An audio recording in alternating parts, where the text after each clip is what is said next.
All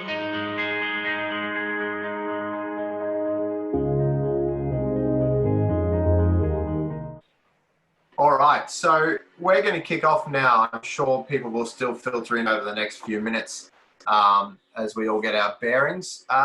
SPASA are proud to launch the first in a 12-week series of Business Centre webinars.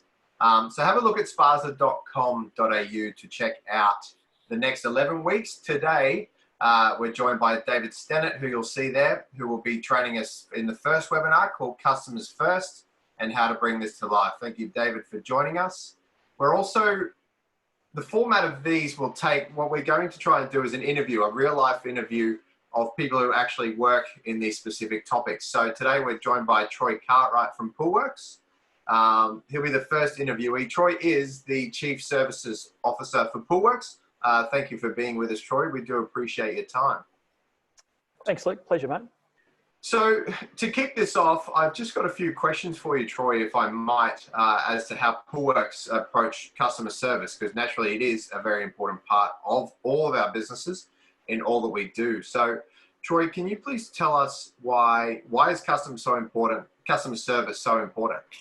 I think like most of the people on the call, Luke, today, customers, clients, they're our lifeblood.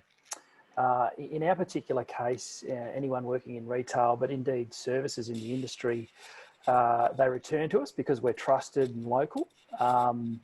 We're a safe place, and we actually are considered the experts of our field in the pool and spa space. So with that in mind, they can be our best referral mechanism when we're trying to grow our collective businesses. If we look after our clients and customers in the day-to-day servicing their pools and spas, then they can be a fantastic growth mechanism for all of us through word of mouth. And likewise, they can be our worst critic should we get it wrong. So it's really important to make sure that we're looking after the number one in everything that we do in our particular business. Client is number one and servicing their needs.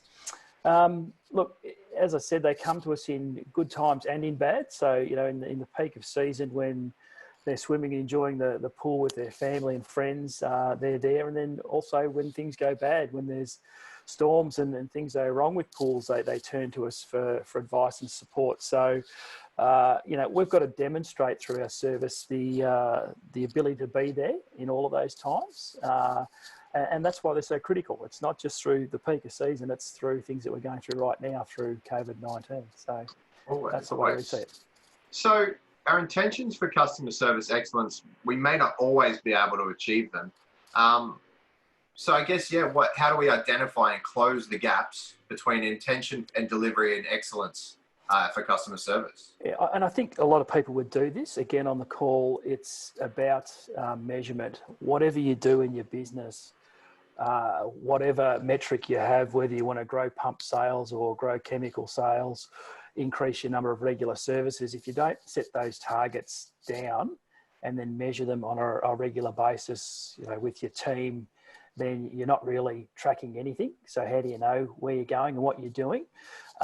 For us, if we're setting initiatives in place, whether it's to do with COVID-19 and changing the way we service or the regularity of service, non-contact service, it's what are the measurement points, what are the key things that we need to do, and how are we actually confirming that we're doing them so that we can then follow up and generate further initiatives. So measure everything that you do, but keep that measurement simple.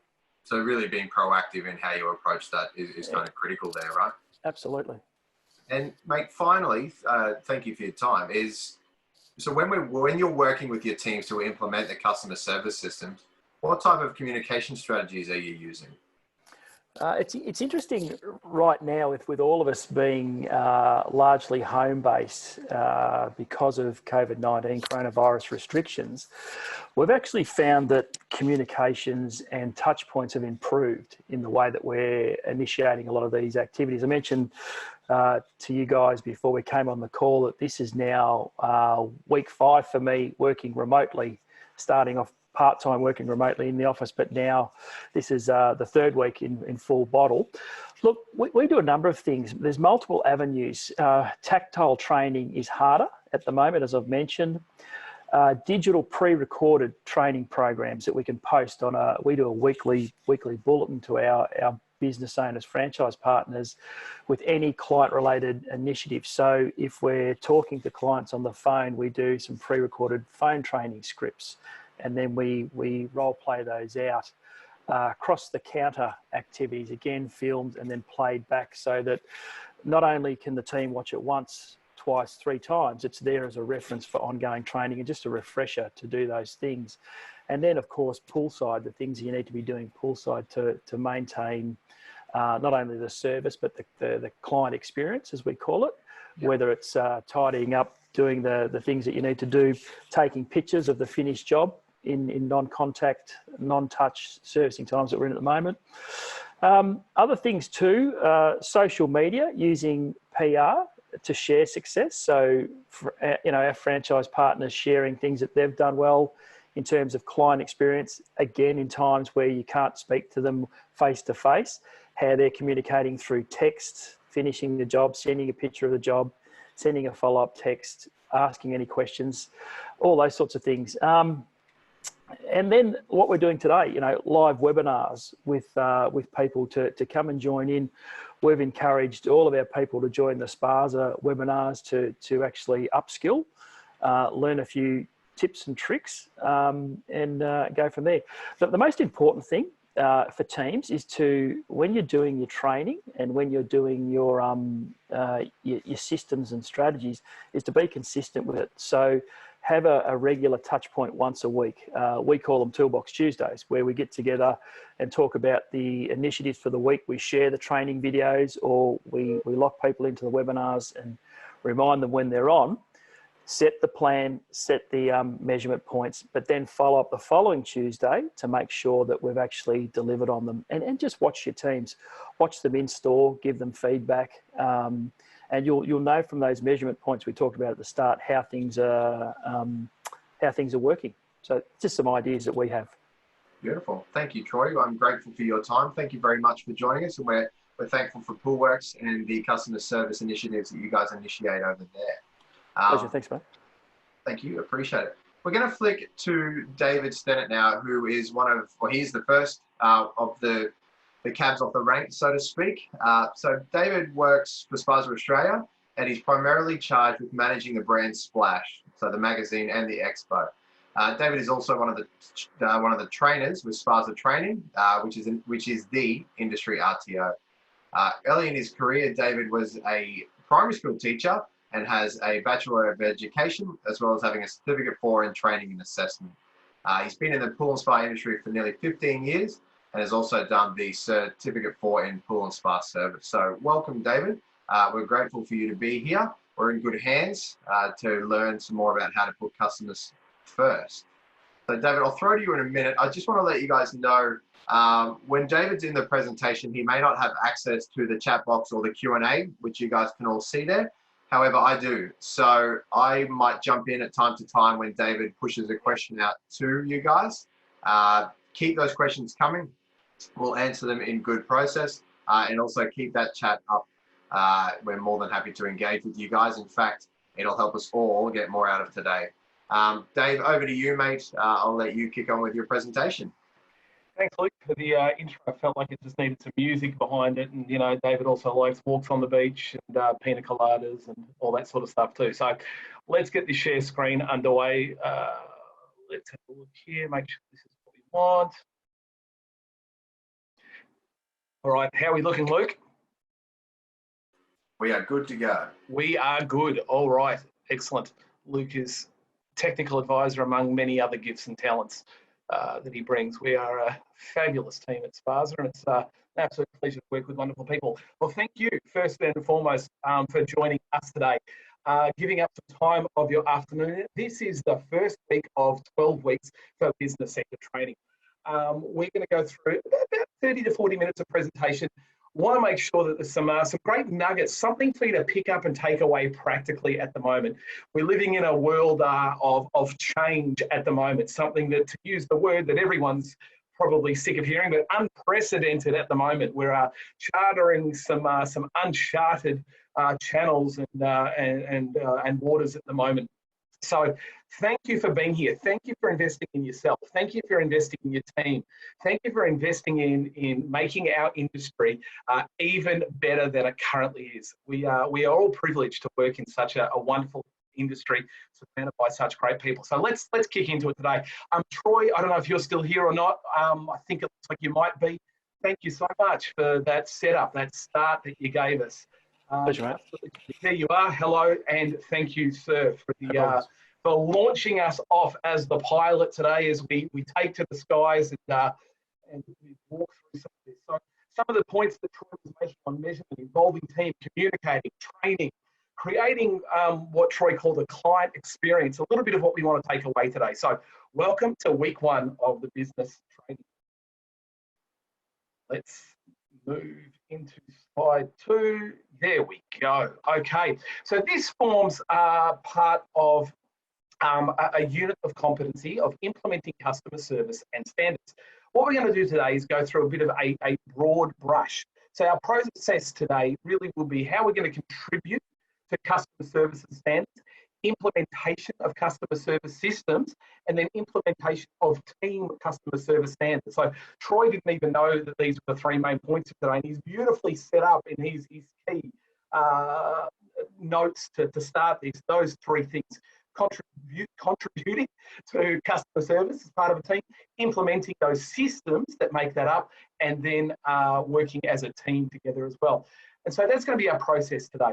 And the payoff at the end of this is we want you to walk away feeling informed, inspired, hopefully challenged maybe to tweak and to adjust something that you're doing, to take a concept away, to keep engaging in a process of continual growth and improvement, gaining qualifications for you and your team. And you're going to know more about at the end of this too, about how today can actually lead into a qualification as well. We'll talk that through very quickly at the end of this session. So I hope you've got your coffee ready, and no doubt you're all dressed up as well in your active wear and hopefully pants on. I can't speak for Luke. Let's move through this. All right, so implementing customer service standards. So whose job is it to ensure good customer service? I can hear you all now saying it's his responsibility or her responsibility. No, take your finger, point it at yourself. It's you, it's me. Both ways. This camera's confusing me. We're all in a customer service role. Whether you ever deal with external customers or not, we have internal customers. Even if it's only your boss that you're working for, that is your customer that you are working for to add value in what you do to grow that business. Every single one of us is in a customer service role, adding value. And that's the first perspective that we just need to get and build the foundation from, is that we are all in customer service. So if I were to ask, in fact, I will ask, and Luke, you're going to have to tell me because I cannot see the chats. Recall a poor experience that maybe you've had with customer service. And I guarantee, type it up in the notes now. Come on. Jane, you're there. Let's see what you've got. Derek, I saw that you were on the list earlier as well. Just a brand, a customer service experience. Just give us a sentence of something that happened there. I can hear possibly Telstra. I can hear bank. I certainly hope it's not from our pool industry people. For me, my story, just while you're thinking of that, was flying home on a Friday night out of Sydney Airport with Qantas, and I had on my phone my boarding pass. And I'm waiting in line. I'm about to board, and my boarding pass disappeared off my phone. No problem. I walked 5 meters over to a little service counter that was there at the gate. Busy Friday night. I've got to get home to my kids. My wife's got a meeting on that she's got to get to. And I said to the lady, customer service lady, look, I'm on this flight. My boarding pass has disappeared. Would you grab me another one? And she said, you're not booked on this flight. You haven't booked the flight at all. I have. Could you help me, please? No, there's nothing I can do for you. Okay. That was bad enough. And I said, what should I do? And she said, you're going to have to go buy another ticket. I said, so I'll go back up to the guys at the service desk in the Qantas Club. Fine, I'll go do that. As I walked off, she yelled out across the whole busy gate, the whole lounge there, it's your fault. You should have bought a ticket. I thought, that's not the best customer service right now, and you haven't represented the brand particularly well. And so that's my little experience with poor customer service at that point. There. So, Luke, have we got any up at the moment? Any brands or industries in particular? Look, I won't name the brands, but I think we can all guess them, and I'm actually fairly confident. I hope they're not from our industry. No. Look, Telstra every single day is one of the comments, so I think that speaks for itself. Yep. The poor quality of products and unhelpful in how they rectify the problem, that's a big deal. Yep. So it's taking the problem and not fixing it or doing anything about it. And Janie, insurance companies, when they say they'll get back to us, but they never do. Yeah, interesting, isn't it? Even dealing with tradies sometimes, asking for a quote. It's like, pulling teeth, isn't it? Okay, sorry, Luke, I cut you off, mate. That's all good, mate. Another one from Telstra, just being on hold for so long to do with stupid entry-level things. And then also last, and we'll keep moving because we are short on time, but non-existent business managers at banks, although they have seemed to redeem themselves lately. So I think we're going to touch on that as we progress, David, I'm sure.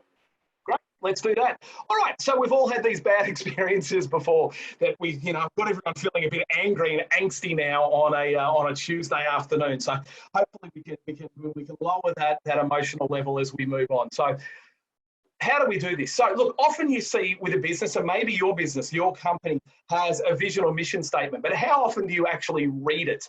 And so many, and that's why I like this little cartoon up here. Our mission statement, we're guided by let's have a heartfelt adjective. Relentless focus on quality, cliche. But how often do we actually look at our vision and mission statement, actually read it, and even go further to actually deliver on it? Because every bad experience we've had with Telstra or Qantas or whoever it was, guarantee that wasn't what they set out to run a business to do, was to deliver the experience that you and that I have all had. And so there can be a gap sometimes, can't there, between what we say we want to do and what is actually delivered. And that's a gap that we're going to talk about, how we identify where that gap is and how we end up closing that today. So before we do that, what's lower? Time or cost? What's cheaper? To go to the effort of finding a brand new customer, which is a good thing to do, keep growing our market, or to retain an existing customer.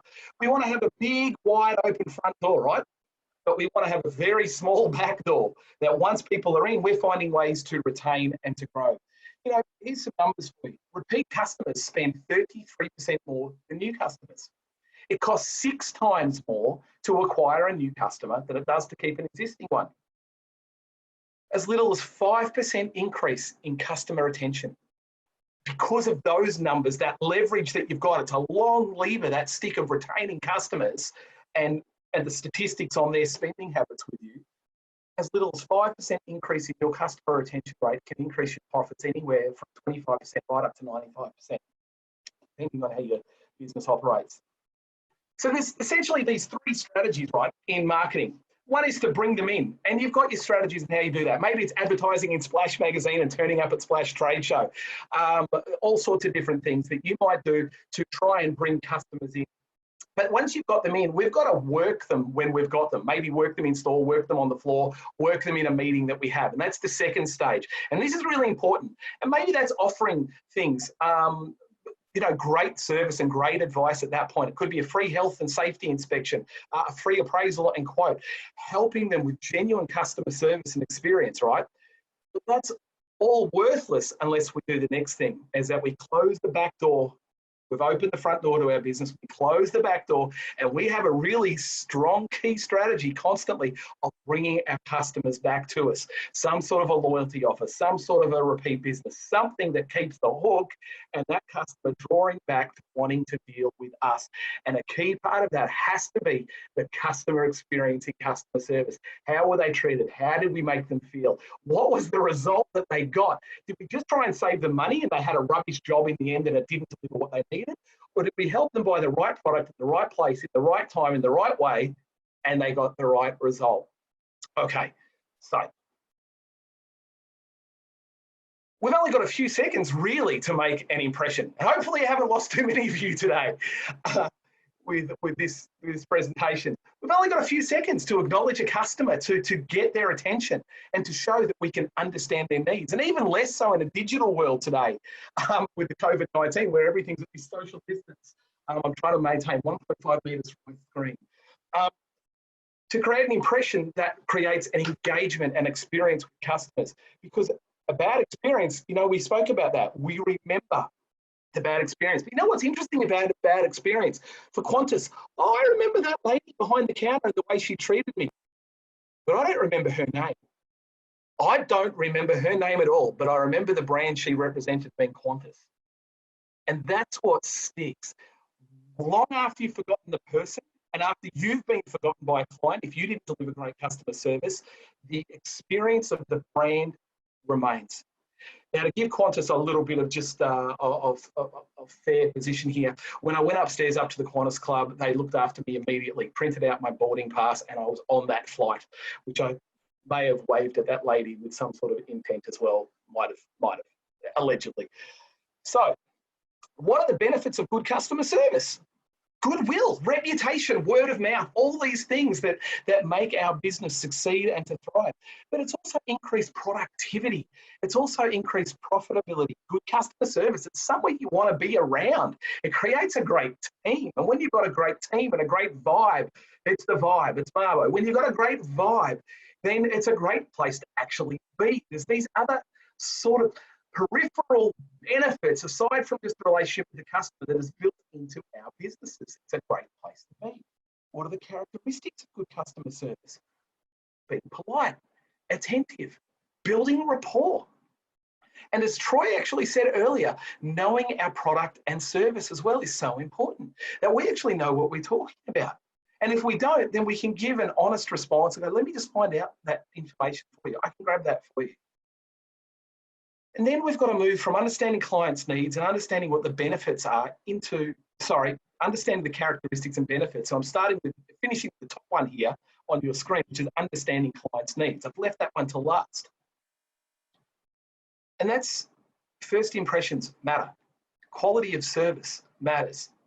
Active listening. I'm making some eye contact with you. I'm nodding my head when you're speaking. I'm giving some cues of, okay, how did that happen? And what sort of effect is that having? Asking some open-ended questions and engaging.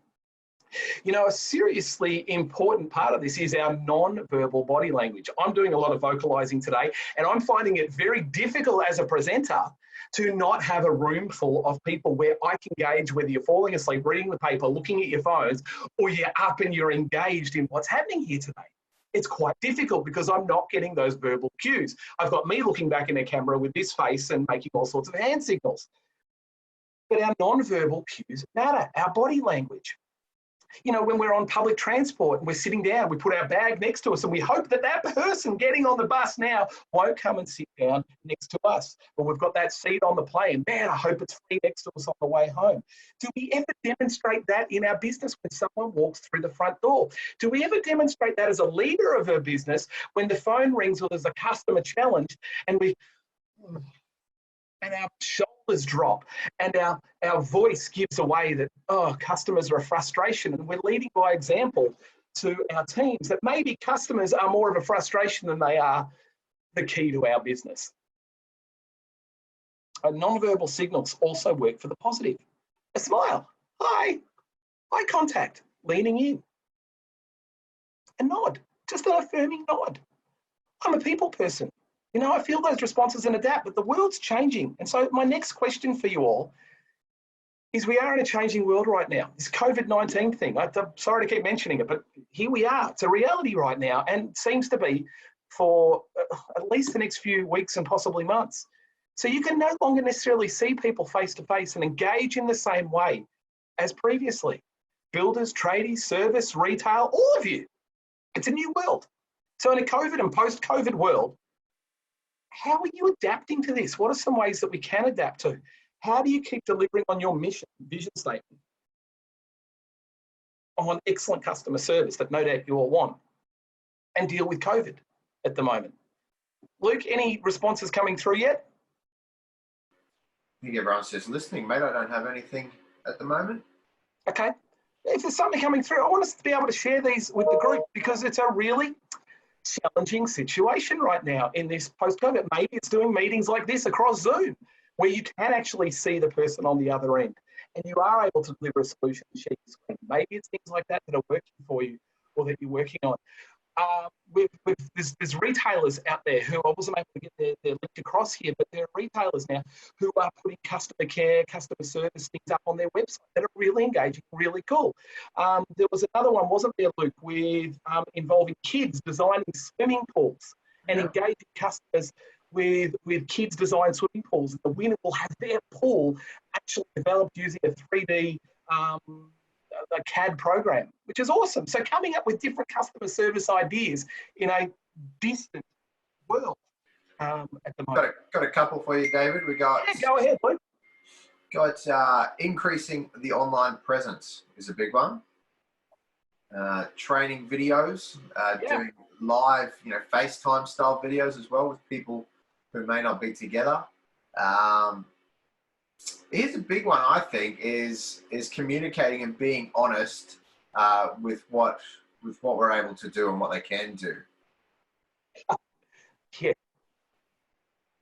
Yeah, definitely. Yeah. And that's part of the gap identification that we're going to be still sort of looking at as we progress through this presentation. Very, very good. Sorry, Luke, go ahead.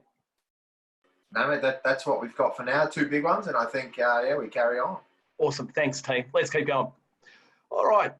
So we are going to create these customer service standards for our business. Then they've got to be defined, because if you can't define, then how does it actually happen unless there's a definition around it?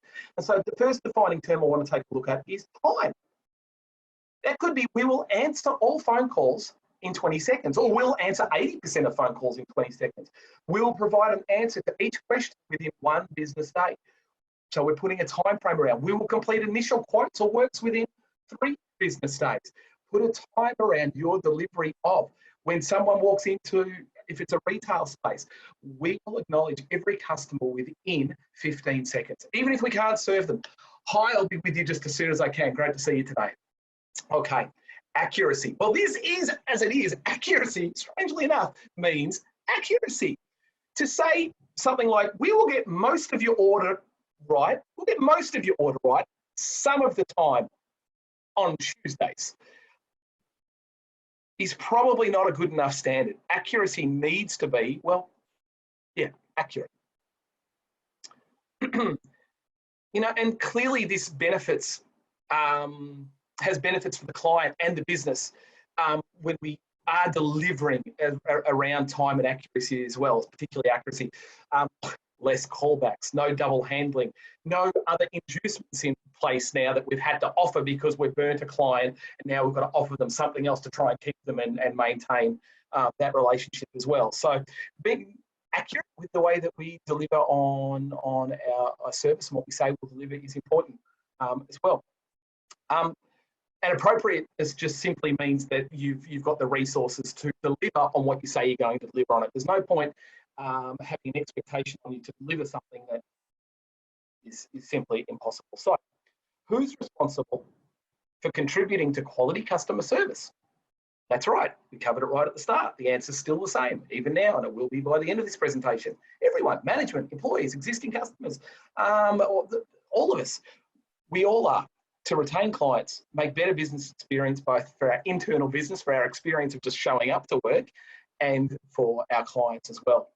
So once our standards are set, we have defining terms around them and we know we can deliver on them appropriately. It takes everyone to implement. So let's go to this section. We're going to look at implement. There it is in big red letters, customer service systems. Developing customer service strategies that meet our customer needs, obviously important. Using all available resources that we have to do that is also important. Teamwork makes the dream work. Let's keep moving. Okay, so here's the gap between our intention that we spoke about before and then where's our action? What have we actually delivered on? Because if I asked who gives customer service and what's your customer service like, we probably all think we're awesome all of the time. And that's because we all intend to be. We don't get up in the morning and turn up at work with the view of being a jerk and giving somebody what, you know, the what for and not what they came in for. But we've all had those experiences in businesses before. I'm going to assume that person didn't get up that morning to treat us that way or leave us feeling that way. Yet nevertheless, it happened. So we need to be really vulnerable. We need to be really honest. We need to be really clear on what our intentions are versus our action, and really look at that gap and put some processes in place. Because again, we all judge ourselves on our own intentions and everybody else by their actions, don't we? So we might be having a bad moment. And it's really important that we're able to, in that moment, assess that maybe we're having a bad moment and not let one bad moment actually travel on to the next and affect the next relational or transactional moment that we're having. So barriers need honest assessment. We need a review on what needs to change. And then finally, the third step is to put some action in place. So what are some barriers that we can have? Well, there's a couple. Maybe it's a process barrier. Processes that might create too much extra work. And I can hear some of you now going, my admin, I do this job and it creates another 3 layers for me over here. That can be a barrier that may need to be discussed. Barriers that may be in process that end up being too costly because of the time and the complexity within those processes that increases your administration. But maybe there's some people barriers too. Maybe it's just me, like me, Mr. Grumpy Pants in the morning. I need to have a coffee 15 minutes before I'm going to have to deal with people. I'm a coffee addict, and it's what I need. When I was first married, every Saturday I was having fight with my beautiful wife through no fault of her own because I had these headaches. And I was just, and we finally worked out that every day of the week that I was turning up teaching, I was a school teacher at that time, I was drinking coffee. And on Saturdays, I didn't have that habit. And I was having coffee headaches, and I was being a jerk to my beautiful new wife. Thankfully, she stayed with me 20 years this year. I love you, baby. So it's working out what are the little things we need to do. Maybe it's just that Miss Negative in the business needs a 5-minute scaffold run through on a process for the day on what it's going to look like. It just needs a little time investment from a manager, from a leader in the business to scaffold on the day, the expectation and the structure that's around it, that we're not taking that all for granted. Maybe the young distracted worker just needs some positive feedback a couple of times a day, finding the things that they're doing well. Excellent little projects to go and do and acknowledging when they're done. And so we can help find some of those blockages that might be within our people that way. And then, of course, what Troy said before, training. You and I have no right. Oh, I'm getting serious. It's my dad voice. You and I have no right to complain about things in our people if we haven't trained them in it. So reviewing where we are as a team is so important, but also then the continuing training in those things. Otherwise, we've got no right to complain about it unless we are willing to accept responsibility for it as leaders, and then actually help implement change and put some training and support structures around it. Okay, bad lecture over. So look, we've all got different clients with many different styles and concerns that we have to deal with. Maybe you recognise some of these in the next slide. These customers, what the angry customers coming in and he's obviously had a bad day and just last time I was here and you did this, and or the disinterested one who's walked in but doesn't seem to actually want anything. Oh, right, mate, I'm just having a look, you know. Or the talkative one like me who just doesn't shut up and gets 1,000,000 miles an hour. Or maybe it's the one who's always suspicious and thinks that you're trying to rip them off. Or the one who looked on Google and YouTube and Whirlpool forums, aren't they a fabulous place for knowledge? And they already know everything. Or it's Mr. Indecisive. Oh, yeah, we've got all of these different types of customers. And we might have our target avatar. If we say, who's your client? You can tell me exactly. My customer's a 40-year-old professional person with a double income and 2 kids, cash to spend and time poor. And we've got this great avatar, and that's great that we've got that. That's what we market to. Yet we have all of these different people walking through the door. So what do we do? Well, we need to be able to help identify what they're like. And we could spend a full day just on this next slide, but really quickly identifying, and this might be a note that you want to take, we need to identify whether the person we're dealing with falls into one of these quadrants, and it's really easy. Is this person quickly focused on the task that's at hand for them at the top there, or are they focused on people and relationship? How are you today? Oh, it's a lovely day, isn't it? Yeah, the kids are this, people focused, or are they straight in? Listen, I've got a problem, I need this. Are they more telling you how to do your job, telling you what they want, or are they more asking for advice? And by finding out just those two questions, whether they're more task orientated or people orientated, whether they're more direct or indirect, you can find a quadrant, someone who's more commanding up in that quadrant between task and tell. They need a quick solution. Two options, really quick. Okay, so you've got this problem. Here's product A and product B, but I recommend you use a mix of product A and product B like this, and that will get you the result you're looking for. Very quick, very clear. Communicative person, a little more expressive like me, wants some information. Why this is the new and best thing, why it might be a little bit shiny and sparkly and stand out from other things. Across to the left, more communal. This is the person who really wants to bring their family or bring all stakeholders along for the journey. Listen, I'm hearing what you're saying. I just really need to check that with my wife. I just need to check it with our neighbours and make sure. I just need to check it with my team and make sure that I'm on the same page. That's not a rejection. That's just a social style to work with. Great. What information can I give you right now to go back and help you with that? Would you like me to help you to talk with these people and present it for you?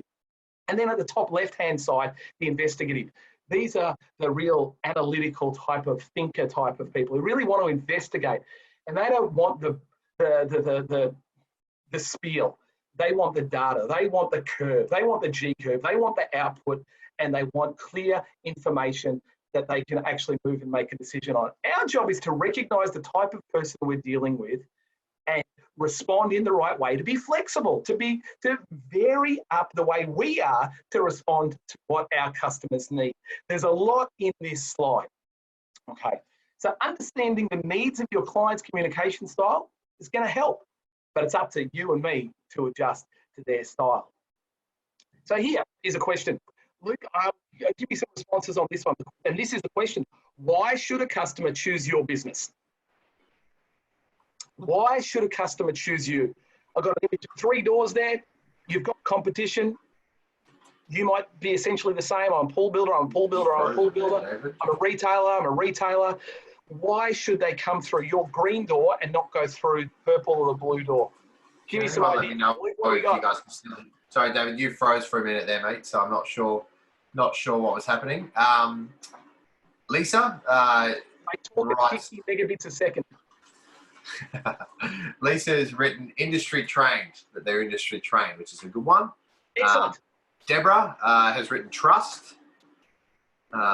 Demetrius, reputation and level of service that's delivered. Keep them coming through, guys. Honesty is always the best policy. Expertise, value, which doesn't always meet the cheapest. Knowledge. Good nuggets of gold coming through here. Excellent. These are great, but I'm going to go back to a bit of a dad lecture. I'm going to be devil's advocate right now. Don't hang up on me at this point, okay? Stay with me, work with me, stay the course. I just work with me through this. All of those are great, and thank you for putting them up. Your competition would say exactly the same thing about themselves. Experience, trust, credibility. We provide excellent customer service. We're honest. We've all got the same words. And so one little extra thought around that is you can articulate this to your clients with a simple 2-word addition to that. Look, we'd love to be able to help you with this. You can trust us, or we have 25 years of experience, which means, and that's the 2 words here. This is the little nugget, which means we can help you. We've got 25 years of experience, which means, and what does that mean? Well, in your experience, that may mean there's something different, which means that we can get this problem solved quickly, solved first time in the right way. We've seen it before. And so we've got experience, that's great. But let's articulate that a little bit further on the which means, because all of our clients tune in to the same radio station, don't they? WWIFM. What's in it for me? And they want to know what's in it for me. You've got experience. What does that mean for me? We've got the experience, which means that you don't have to worry. We can take care of that for you. First time, get it fixed quickly, on budget, and you won't be having to deal with a callback or warranty issue. We're going to take care of it for you. Okay? So it's taking it from something that you are and putting a definition around it with the definition around it with which means. Is that helpful? I hope so. Okay. I think it's helpful, mate. Just building on that as well. So the which means just a couple of other pieces of feedback too. So friendly, honest service, local, follow through, and after sales service are some big ones as well. So great. All that leads through to the which means. Yeah. Which means on the very slim chance that you do experience a problem, you know where to find us, and we'll be here for you to fix it straight away. So it's just turning those things that you are into a meaning for your customer. And you might say, well, isn't it obvious? Maybe not. Let's actually extrapolate. Okay, so we've got this which means statement. We know there's all these different types of customers with different sorts of needs, with different social styles, and now we can articulate a which means statement. But let me give you a little framework that you can use for any social style, whether they're that sort of driving, powerful, commanding personality, or whether they're the one looking for detail, or the one who wants to involve everybody, or the more expressive one like me who's always got a story to tell. That you can use a framework on how you frame up what and communicate at that moment for excellence in customer service. And you might have noticed that I did this at the start of today. I outlined purpose of what we were here to do. I then went through a process that we're going to take on this, and then explain at the end of this, this is the result that you will have. And so this one's worth writing down, because any interaction you have when you're meeting a client, particularly for the first time or solving a problem, to restate the purpose, to take them through a really simple process and a payoff. There's a builder here in my neck of the woods where I live, and I know lots of people on the coast who've built with this builder. He shall remain nameless. Frozen again. We'll come back in a second. Tell me when. I'll put my hold music, and I'm back. There's a builder up here on the Sunshine Coast who has, I know a lot of people who've built with him, heard other stories. Every single bit of feedback I've had about this particular builder has been the same. And it wasn't that he was cheap, and it wasn't that the product was fantastic. It was the process was fantastic. And these are people obviously outside of industry, just normal mum and dad people on the coast, who said the process was amazing. And he gets recommended because he handles a process like this, talking through, creating some framework and scaffolding around the client. This is what's going to happen. This is what you can expect. And at the end of it, this is what you're going to get. Okay. And so we're going to, just to recap that, as far as the gap goes, between our mission statement and what we want to do for customer service, and then sometimes what we actually deliver, we've got to identify the problem, really honestly, find a solution, and then conduct review and training and implement. So we're going to look at that a little more as we go. Clearly describing the performance gap across a team. So let's actually step into that as we implement team customer service standards. And that's the key word in this slide, is team. Is now we're actually going from, okay, we've identified some problems in our customer service between our gap and what we want to be and how we're delivering, really vulnerable and honest. And now we've got to have some discussions and implement across our team. So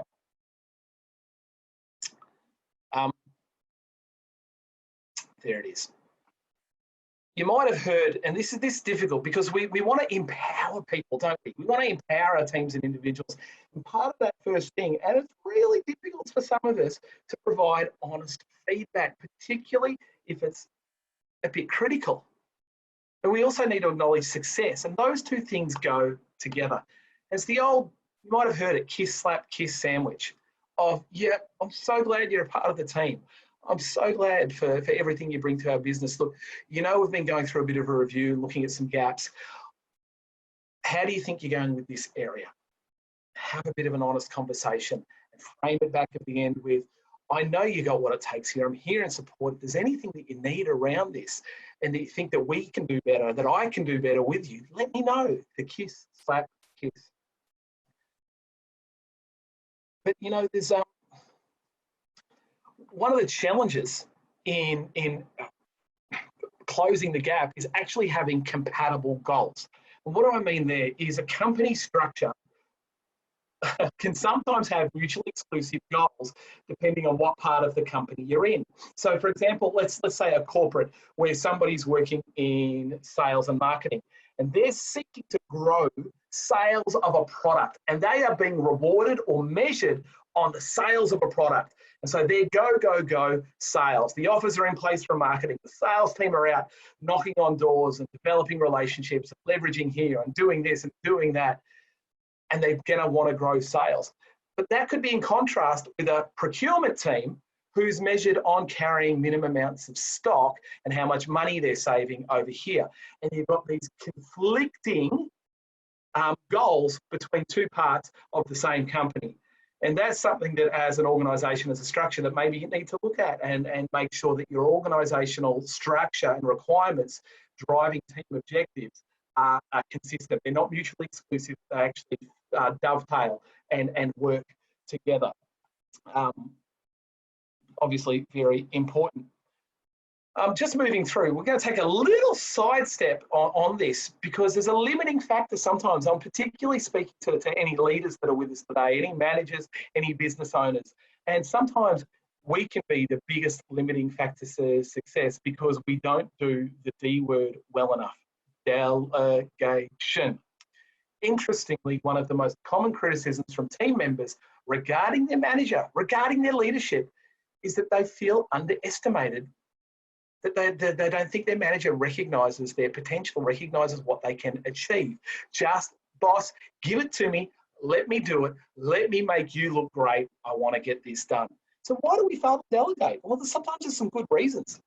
Maybe we don't have the adequate support staff to actually, we don't feel like we can delegate to, or we might lack some confidence in our staff. How can we fix that? Oh, you know, training and investing in them for the future, which is why you're here today and investing in your team. So I'm preaching to the converted on this one. Thank you for being a part of this today. Or maybe you don't feel like your team actually shows responsibility for the work you give them. You've got to double check on them all the time. It takes up too much time to do that, or you can do it better yourself. There's solutions around all of this, and mainly it comes down to a decision and putting some structure and training in place that can free you up to do the things that your business requires for you to lead from the front as well. So, because this is what we want, isn't it, from our staff? Some of you are still interpreting what this means. Let me walk you through it. We want to create teams of individual people who can demonstrate both competency on the vertical axis and a decent level of autonomy, working by themselves in a competent way on the horizontal scale, that you can trust their skills to deliver. Because here's the problem: a competent person who's high in competency but with no autonomy or no confidence is a lot of work. You've got what it takes. Just go and do it. I'm asking you to just go and do it. So how do we put some structures and some effort in around helping those people develop autonomy? And that's coming down to training and, again, the things that we're talking about today.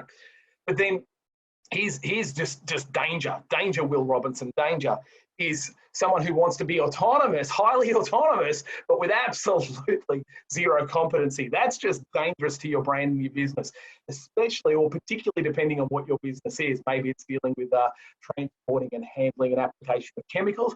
We've got a risk to your staff members, and possibly the general public and your clients as well. So the success area is where we can help people find competency. They know their job, they're good at it, and they can do it autonomously and actually find that green zone of success. Okay. So we want to always encourage just self-development. Always encourage it. What are opportunities I can find to develop myself or to invest in developing a team? And again, that's the training like today. This is the 12-week business course that we're doing. This is the units of competency towards a qualification in our industry to help attract, retain, and grow wonderful people that we're all privileged to work with. And within that, ensuring that there's realistic objectives, that we're not asking our people to fly before we've taught them to walk, or to walk before we've taught them to crawl. So essentially that brings close to the formalities of today. Thank you for joining me. What I do want to do is just quickly highlight some questions that you might have. And your question might be, oh, it's on the screen. How can I get this training formally recognised? Well, that's the excellent question. I'm really glad you asked, because you can get this training formally recognised. And we have two formal recognition pathways. The webinar you've just completed is based on a unit of competency that we spoke about at the start within the SPASA business qualifications. You can enrol into the unit of competency that this webinar has been based on, and after successfully completing the assessment, you'll receive a nationally recognised statement of attainment. That's awesome. If you want to do that, the address is there. Please take a note of it. Get your teams involved in this. Investing in training is so important, especially times like this where we're moving into off-season, and we've got, obviously, to mention again, the C word, COVID. Training at spasa.com.au, our wonderful team are able to help you there. Alternatively, you can enrol into the full business qualification that contains the unit of competency that this webinar is based on also. After successfully completing all those assessments, this is awesome, you receive a nationally recognised business qualification. And again, the same contact, training at spasa.com.au for further details. Thank you so much. I hope there's something you've been able to take away from today, from investing in some time on a computer screen this afternoon. I'm going to hand back to you, Mr. Luke Daly. And I'm back, guys. Thank you, David. That was awesome, mate. That was really fruitful and a good way to spend the last hour of my time. I've just done some comments basically there. We'd appreciate you taking the time to complete one of the surveys about how we can improve this. I'd also recommend you check out spasa.com.au for further reference regarding any training or anything else to do with SPASA. If I can also point out, today's session was completely full. It was maxed out on our attendance. So if you've enjoyed today, which I trust you have, I'd recommend getting in early for the future ones. A list of topics can be found on our website. But that's all, folks, for today, really. Thank you, David, for your session. It was awesome. Thank you for being a part of it. Being with us. And we appreciate all of you who joined us today. Tell your friends, tell your family. We will be doing this for the next 11 weeks. Thank you for your time. Happy swimming. Talk soon. See you all.